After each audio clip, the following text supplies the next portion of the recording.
to Marketing and Margaritas. Today you're joined with Jade and I, and we're talking about personal brand. So, why should you care about personal brand? What is personal brand? Go. Wow, thanks.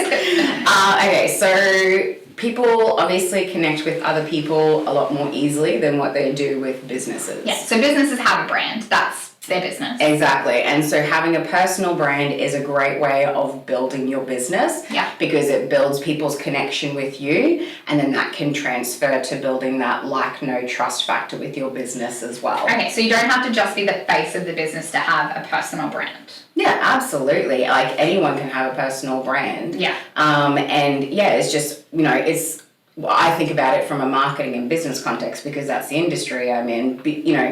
Helping you to grow your business. You think about it, I don't know what the stats are, but it's like babies, they recognize recognizing faces is one of the first things that they're actually able to see or whatever. Being able to recognize other humans is a really intrinsic, basic part of who we are in our development. It would be a human instinct, obviously. And so that's like when we do marketing, we quite often use photos and stuff with people in it. Yeah. Because when you're scrolling through and things like that, people will see someone and connect with that more than they will with something that doesn't have a person. So you think about it, if there's someone scrolling through and they see your face, they're going to connect with that more than else if they see your brand, like your logo. Yeah. Kind of thing. So it's that personal connection, which I said, can transfer across as that like, know, trust for your business as well. So It's good for building your business. So, Good answer. So how do I work out what my personal brand is? So having a personal brand is just like having a brand for your business or a brand for your product or anything. It's what do you want to be known for? Okay. And this is something that, it's your reputation. And you can actually choose what are the things that you stand for. What are the things that you believe in? What are the things that you value? What do you think are the things that everyone should be doing? Like being honest, having integrity, doing quality work, like whatever those personal values are for you, that is your personal brand. That's what people know you for. So I do this exercise with people for their businesses, but you can do it for yourself. If two people were going to be talking about you, what are the adjectives that you would want them to use to describe you as a person?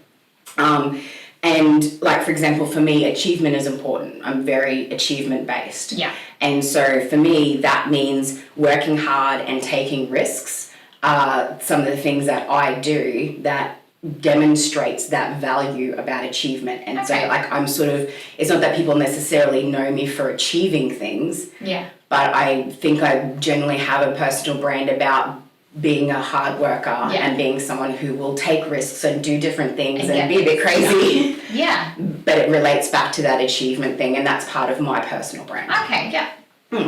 So you think about for example, what Oprah stands for versus what you think of when you think of Hugh Hefner. Yeah. You know what I mean? Just the way that you think about them, that is their personal brand. And so personal brand isn't just like who you are and what you do at work either. Like when you're talking about your values and how you want to be seen by others, your work life is a large part of who you are. But I guess that really blends in with who you are all the time. Exactly, and that's such a good point. And your why, I guess, too. You go to work for a reason. It all feeds into each other. And that's what shits me is that some people, and I've heard this from people, other mentors to the people they're trying to help out, in saying that you need to have a professional brand and a personal brand. Yeah. And I do not believe in that whatsoever. Yeah. I understand that we are naturally in different situations going to behave a little bit differently 100%. Than we are in certain ones. So we think that's completely normal. If you were the same way all of the time, that would actually be a little bit weird. You need to be flexible and adjust to your conditions and your situation. We talk to different people differently. You talk to different aged people. I'm not going to talk to a 5-year-old the same way I'm going to talk to my grandmother. Exactly. But what you value, what you want to be known for, your personal brand should be the same thing. If you're pretending to be someone else at work and being like, oh, my professional brand is that I'm really put together and all this kind of stuff, and then personally you're like, oh, actually I'm a real loose cannon or whatever sort of thing. you're not being genuine, you're not being authentic. That takes a lot of energy as well. And it's not, you don't want to do business with people who are being fake. Who wants to deal with someone who's being false and shit? You know what I mean? Like, it's just... People can pick it up. Oh, fuck her. I mean, I'm not particularly good at it, but other people can see through that facade really easily. And it's even just, you know, when you're talking to someone and it feels a bit off. Yeah. Chances are they're putting on a persona of what they think you want to see from them. Yeah. And that's shit. Who wants that? Yeah. You just want to deal with someone and be like, wow, you know, what are they really like? What are they really about? And when you're your true self, you attract other people that will work with you and you'll achieve your goals and that'll kind of... But you might not be someone that everyone connects with. That makes sense. The more you are yourself... That is okay. Yeah, the more you are yourself, the more there will be people who don't like you. Like, I swear, there are people who really don't like that. Yeah. I don't swear to make people feel uncomfortable. I'm not trying to piss them off. It's just who I am and how I express myself. And so for those people, we're just not a good fit. And that's okay. Yeah. It doesn't make you a bad person or them a bad person. Neither side is right or wrong. There's no negative there. It's just that's part of who I am and it's not going to appeal to everybody.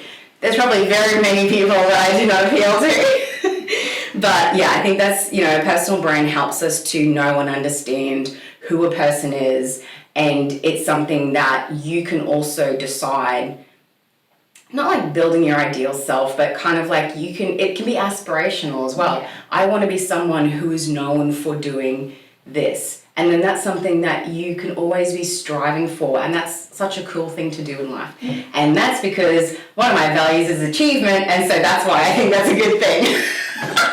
Everyone's like, I just want to stay the same. What are you even talking about? Well, no, we were just talking Who about needs to strive? a friend who we've both seen today that is the type of person that always goes that little extra step and gives you a gift for like little things or, you know, makes that memento for achievements and stuff like that. And it's like, that's so thoughtful and it's so cute and it makes you feel special. So like, that's part of her brand is that she loves making people feel special. Yeah. And it's such a beautiful part of her characteristic and it is embedded in every element of her business and it's who she is and it's what makes that part of that business so wonderful. Yeah. It's because who doesn't want to be around someone who wants to make them feel special? Exactly. So that's beautiful. Okay. So if we're talking personal brand in our work life, not our personal life so much, what are some personal branding activities we should consider or, you know, how do we start setting that up or looking at that from an outside perspective? Yeah, like from a marketing context. Yeah, so first up is, I love how I pretend like I don't know you're going to say that when we're on video and you can quite obviously see my notes. I'm like, oh, do you mean this? Oh, yeah, okay, here it is. That's a great point. Yeah, I didn't know that you would say that. Well, to be fair, we did actually cover a whole point that I wasn't expecting to, so it can happen. But anyway, now that I've done that stupid thing.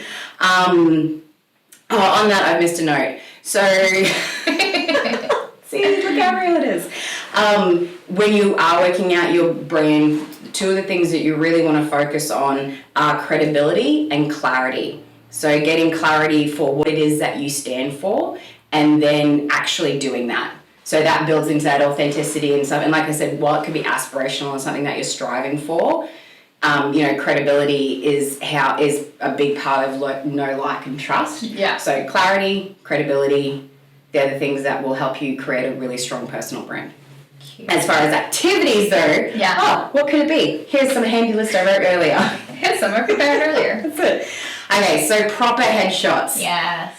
It's such a big thing and we'll go into the, you know, different things on why this is important, but having a good suite of headshots is really important because that's part of the confidence for you to be putting your brand out there as well. Yeah. You be using it in all different situations and I don't know anyone who takes a selfie with the bathroom shower thing behind them and thinks, oh yeah, I'm so proud to be putting that out there. Yeah. Like that's not, you don't want that for your personal brand. So, you know, doing a photo shoot, getting yourself in a couple of different clothing changes, doing a couple of different locations so you've got some different backgrounds and stuff, doing things that are like your head and shoulders shot but then also doing some further away, etc. So just giving you that variety so that you've got a consistent set of images of yourself that you can then use in all different ways. So that might sound really self-indulgent and a little bit scary to go and do, but find a photographer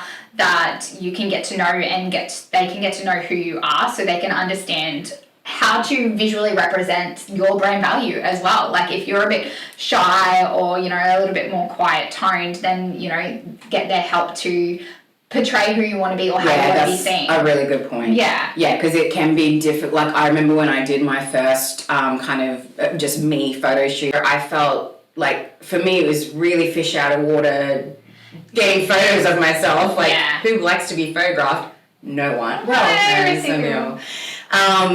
We don't take say generalizations, but you know, it was really, really uncomfortable for me. So being with Fee and her being such a full-on face-to-face experience. Oh my God, the camera in your face. But she is such a chill person anyway, and so that helped dial down my nervousness, and I could just be relaxed and you know, by the end of it, I was actually almost having fun with it. Like I was like, oh, you want me like this? Do you want me like this? How about this? You know, like. And so your personality comes out, and that's the bit you're trying to capture. That's the bit that's the good stuff. Look, I haven't had a one-on-one photo shoot, but I do remember when we had our wedding photos, I was just a total dick in front of the camera. I just had fun with it. I'm like, who cares? So that's your personal brand? You're a total dick? Yeah, is that what your value is? too. We're a match. Do you think dick's a swear word?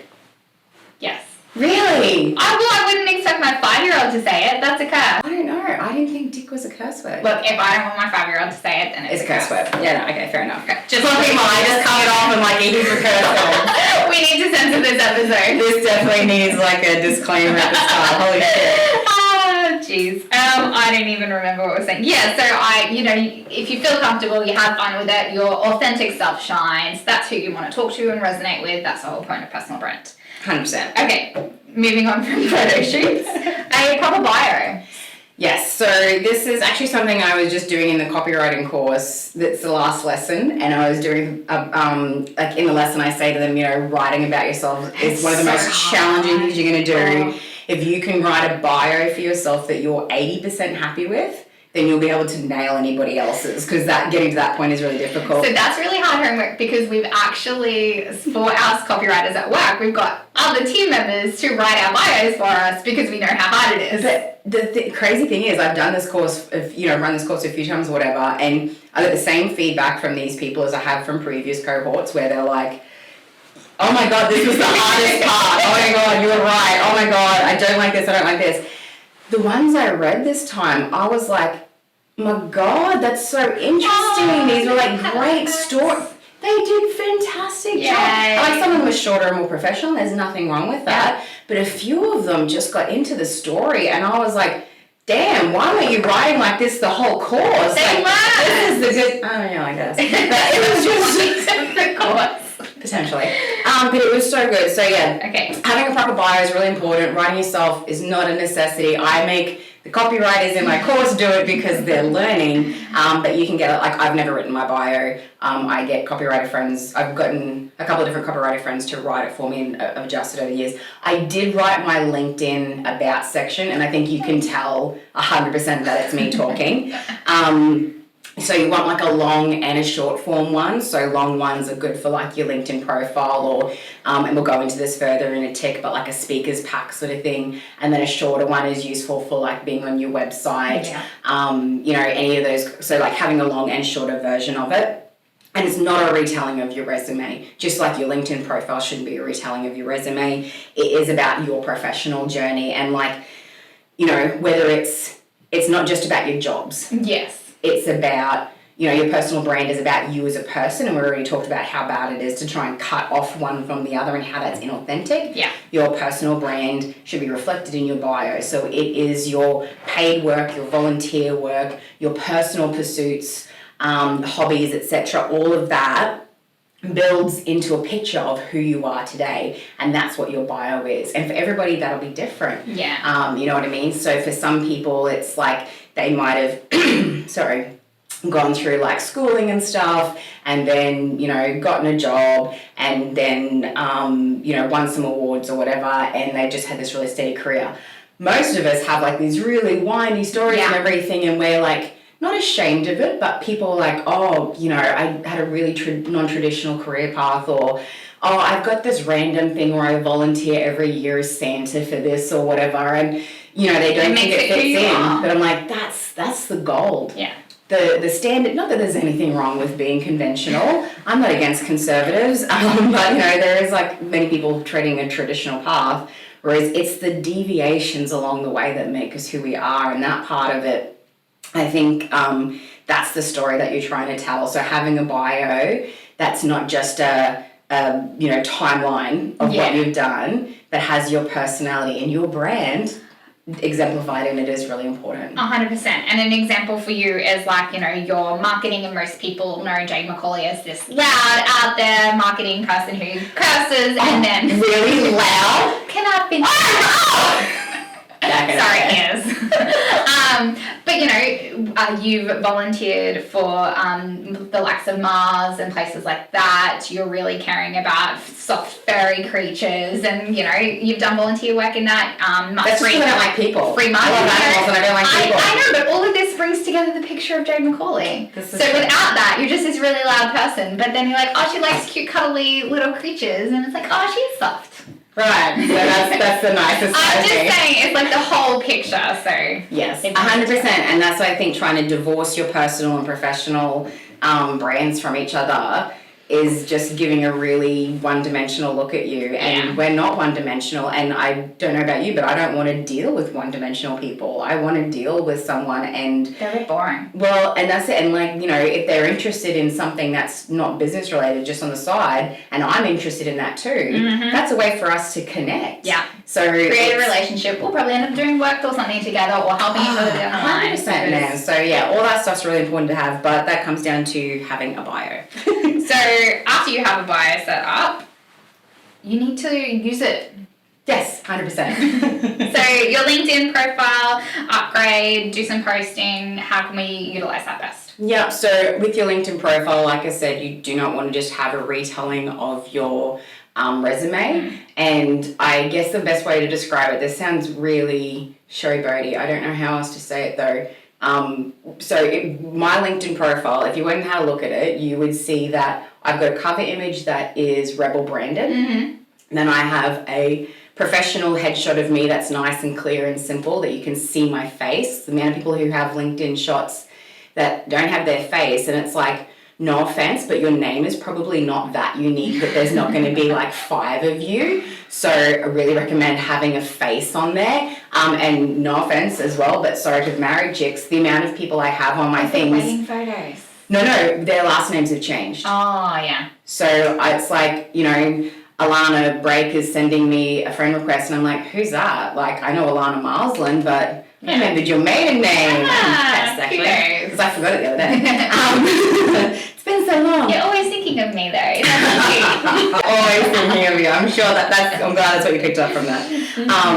But yeah, so having your face on there nice and clear, and then I've got a personalized about section for me. I've got all my contact details in there that I want to have in there. I don't have to have anything in there that I don't want in there. Yeah. I was actually thinking, I don't know if I've done it yet, but I was going to remove my mobile number because I'm getting a little bit sick of people calling through to my mobile when it's a business thing. Like, I don't mind when my business friends do it, but in general, I'm like, I would prefer it to come through the business, because if I'm on holidays, I don't want to feel like I have to. But that's also the evolution of your personal branding, your business brand, is that you were a sole trader and now you're a business. And that's why going and doing upgrades on your LinkedIn profile is really important, because what you do is not just going to be how it is forever and ever and ever. It's not a set and forget. You change and evolve. Hopefully you're fucking changing and evolving. Okay. And then going into the job history. So I wouldn't recommend to other people to do their job history the way that I've done it, because mine is really sarcastic, and you can tell.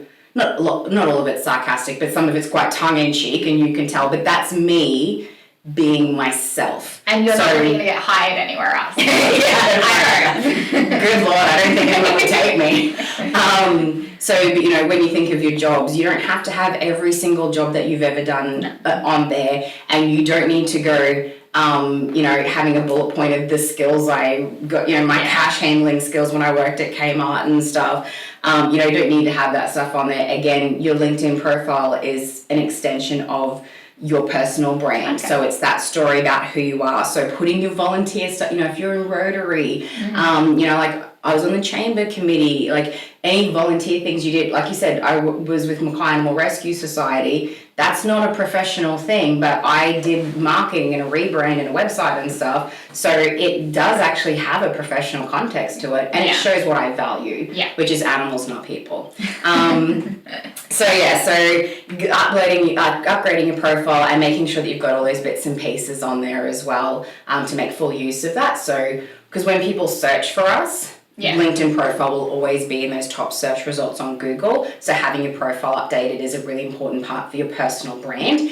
If you want to make use of it, it's there. Why the fuck not make use of it? It's free. Exactly. And then there's posting on it. So in a regional area, not a lot of people are, like, there's a lot of people who flocked to LinkedIn, especially through COVID, but they're not necessarily posting. And you think about it with Facebook as well, a lot of people are lurkers and not content creators. So if you've got the guts to actually be putting posts up, you're going to get some cut through. You are going to get seen, because those the algorithms and stuff, there's like those platforms want to show you content from people around you and stuff, and that you're connected to, and that you're having those relationships with or whatever. But if there's not a lot of people posting, then your stuff's going to get seen, more likely, sort of thing. And your stuff will get seen over brand pages as well, because LinkedIn is more about peer-to-peer than peer-to-brand.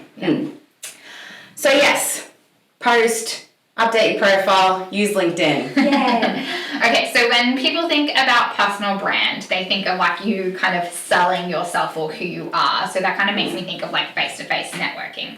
How can you leverage your personal brand at an event like that? Well, I think it just goes back to that previous conversation of knowing what you stand for and being genuine about it. You know what I mean? So, like, for example, for me, and I keep using myself as an example, obviously, just because it's an easy thing, not because I'm good at it. But, like, networking for me was something that, like, I started doing when I was still doing my marketing degree, because I could see the marketing benefit from it. And back at that stage, I hadn't even finished uni, let alone was working in marketing. I had nothing to offer. You know what I mean? And it's not about, going out there and promoting yourself. In my opinion, networking is not about self-promotion at all.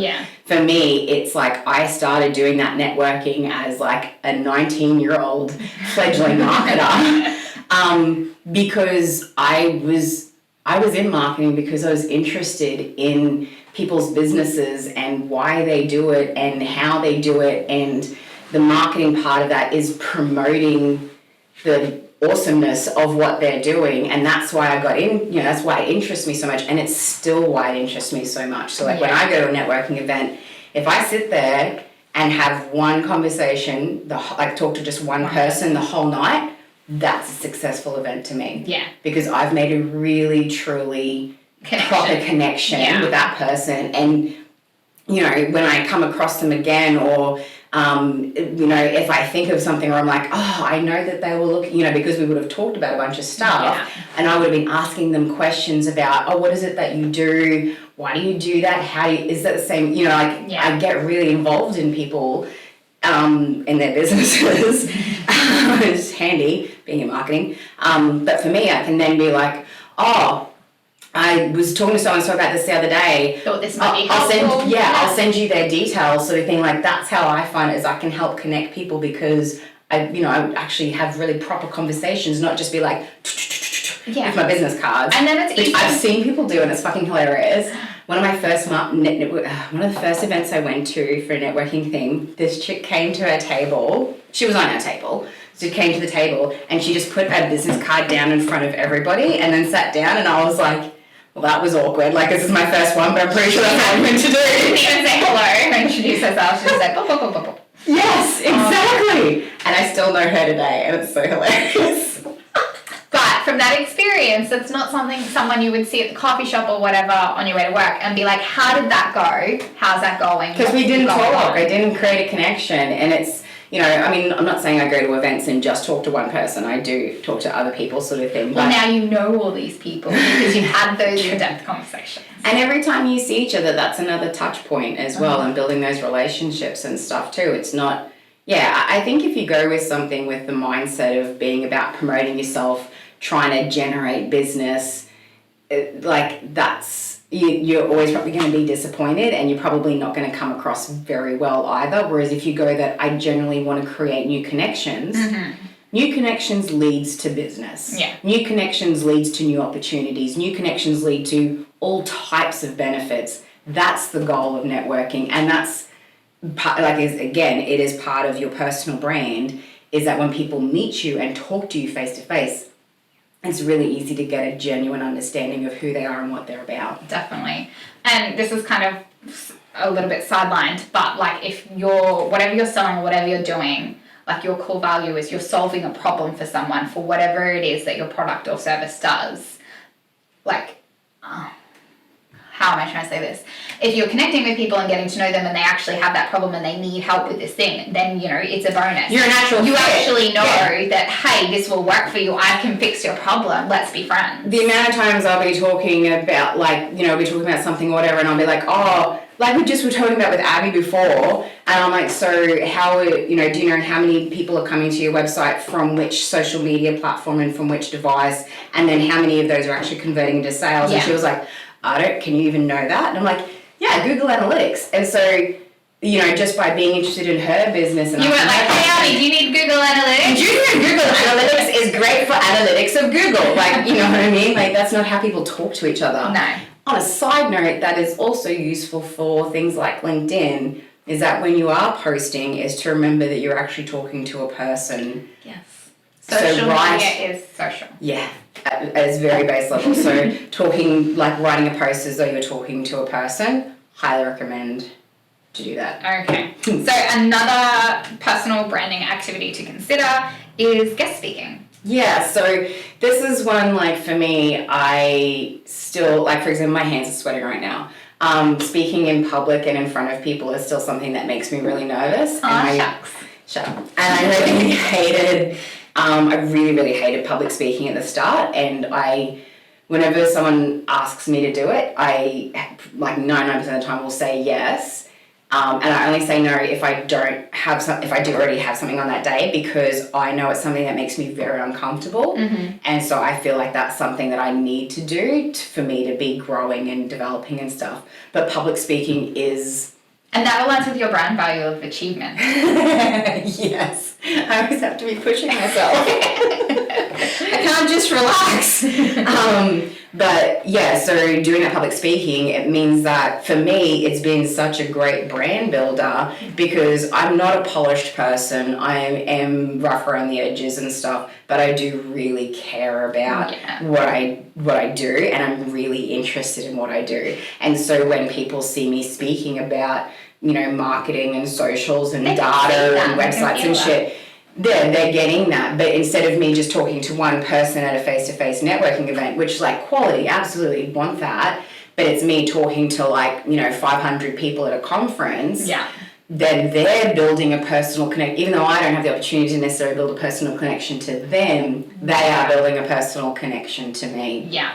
Guest speaking, and if it's something that you don't know how to get started with, I recommend putting together a really simple, what I call a speaker's pack. Yeah. So this is your bio, your headshot, and then with your bio, think of it as just being a Word doc. Yeah. Where you have your bio and then a list of topics that you can talk about. So what are some things that you could, that you could stand up and do a 20-minute presentation on and deliver a lot of value for? Yeah. Take that little pack and present it to organizations that host events. So easy ones to start with are chambers, industry bodies, but you also might have, so for example, there was an accounting firm who asked me to come along and talk about personal branding. Oh my God, I'd forgotten about that until right now. I've done this talk before. Talk about, because obviously accountants and solicitors, they're in professions where their personal brand's actually and they take it quite seriously. Yeah. And so they got me along to talk about personal branding in, the current day. Yeah, exactly, how it's changed over the years sort of thing, and a more modern approach to it or whatever. So it's not just big organizations, that was only to a room of 25 people or something, but whatever. So, but I could pitch myself to them. Yeah. I'll go, okay, this accountant asked me along to do this talk. Obviously, this is something that accountants are interested in. I didn't do this because I'm scared of public speaking, but like, you know, you could put together your pack and then go to other accounting firms and be like, here's something that I can do for you and your organization. Public speaking is scary, but it's really good. And because I remember back in the old days sort of thing, like I would be so nervous and I couldn't sleep and I'd be really terrible and my hands would sweat and I would sweat. But now it's just like my hands sweat. Yay! So I feel like I'm making progress after like fucking 10 years or whatever. Okay, well, going off the back of that creating relationships, it might be that one way because you're not connecting with those persons in the group environment, is the next point about creating content. So you're talking about social media or a couple of other blogging. So this podcast, for example. Yeah. You can see us, but we can't see you, obviously. Exactly, and like, you know, we can see the numbers of people going through, downloading and listening and following our podcasts, etc. But we don't know who those people are. Your identities are protected, I promise. But for us, it's like, this is us just being us. This is literally how we are all the fucking time. Like, we just like, well, actually it's probably a little bit dirtier sometimes, but like in general, we're just like talking and like we talk about stuff that we're interested in, so we really do have these discussions. And so this is our personal brand being displayed through content that we're creating. Okay. So it could be, like I said, creating a podcast, writing blogs, so putting your thoughts down on paper and getting that on your website. And at a basic level, just posting to socials. Yeah. So posting on LinkedIn or Facebook. Your intro for Wild Oats, that's got some brand. Yeah, so email marketing, Wild Oats is our e-newsletter. So all those different things add up to people getting to know you more and figuring out, is this someone who I actually am interested in what they have to say? Is that someone who I actually potentially want to do business with? Yeah. Oh, is that someone who could help this friend of mine who is doing this in business, sort of thing? So that personal branding, like I said, tying it back to the start, it's all about building your business. Yeah, and if you think about it from like a business perspective, they're all those marketing touch points for yourself. 100%, yes. Yeah. All right. Do you have a wrap-up tip for us? Of course I do. You didn't know that? Oh my goodness. That's why we prepared.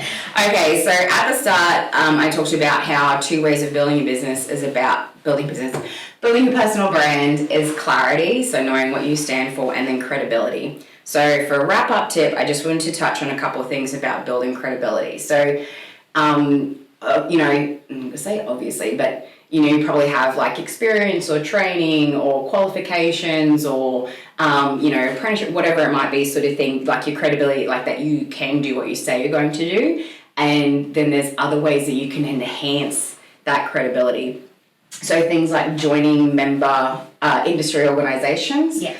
So like we're a part of Australian Marketing Institute, which is AMI. And so that's to show that obviously we're credible marketing organisations. We're not like some cheesy person who's just like picked up a pen and been like, oh, I can do marketing for you, sure. Magic one. They wouldn't even have a pen. They would be typing. I don't know what we're going about. But yeah, it's real credible. Words good. But yeah, so by joining those, paying to be a part of those organisations, even like the local chamber, means that you are, what that people always like, oh, what is my return on investment for being a member of chamber? It's not being a part of that community. Yeah, it's not necessarily about the what value do you get back from as far as to me. It's about the fact that it enhances your credibility and it demonstrates that you support your local business community. Yeah. And if that's not important to your brand, fine. But if it's important for you to show that you support your local business community, then joining your local chamber is a natural way of doing that. Demonstrating it, it's proving it. And the other big one for credibility is social proofing. Yes. So we touched on this before, but it's like, if you say you're awesome, that's one thing. If I say you're awesome, it kind of carries more weight with people. So social proofing is basically proof through other people. So that can be testimonials, case studies, anything like that, where reviews, where someone else is extolling your virtues, basically. Things like you might have that part of your sales process is that once you've had a really good job with a client, you send them out, awesome, it was really great working with you. P.S. If you could leave an honest review on our Facebook page or our Google page or something like that. Yeah. That's, even though it's about your business, it is still about you as well. So that does help with building your credibility because especially when you're the business owner, but even as an employee, your credibility feeds into the business's credibility and vice versa. 100%. So the fact that you work at Rebel shows people how fucking awesome you are. Precisely. That's exactly where I wanted to go with that. I'll take it. Oh, cool. So yes, that's personal branding. That was a very monologue-y one from me. Look, I think we learned a lot. There's a lot to take away. I didn't really think I had much of a personal brand, but you've actually given me a few things to think about. Oh, great. Yeah. And the devs do. Like I said, I think everyone does. Well, Even 19-year-old pre-graduate Jade. Oh, and that's the thing. We all have a personal brand, but it's actually thinking about it from an outside perspective and like what you're wanting to put out there. So I think that's really cool. All right. Well, we hope you guys have learned something and enjoyed today's episode. Thank you for joining us. Cheers. Thanks for listening to this episode of Marketing and Margaritas. Find more free marketing tips, tricks and laughs at rebelnation.com.au.